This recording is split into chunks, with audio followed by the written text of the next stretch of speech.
تلبیہ حاجیوں کے لیے ہے. لبيك اللهم لبيك لبيك لا شريك لك لبيك إن الحمد والنعمة لك والملك لا شريك له. یہ ابراہیم علیہ السلام کے زمانے سے تلبیہ چل رہا.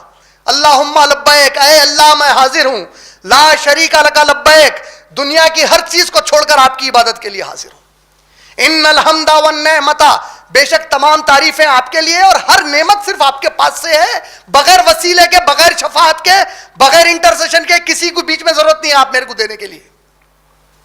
ان الحمد والنعمت لک والملک، کائنات کی ہر چیز کے بادشاہ آپ اکیلے ہیں.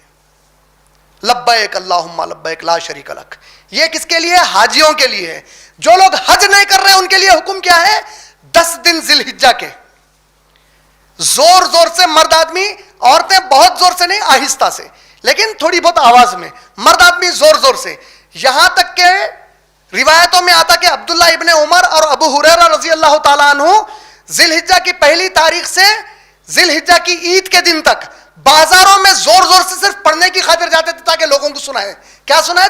اللہ اکبر اللہ اکبر اللہ اکبر لا الہ الا اللہ اللہ اکبر اللہ اکبر وللہ الحمد.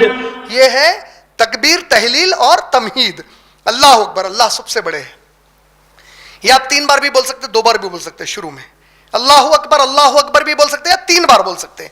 لا الہ الا اللہ، اللہ اکبر وللہ الحمد. اب آپ غور کریے، اس کے اندر کہیں بھی محمد صلی اللہ علیہ وسلم کی رسالت کا ذکر نہیں ہے. اس میں اللہ کی بڑائی، صرف اللہ میرے معبود ہیں.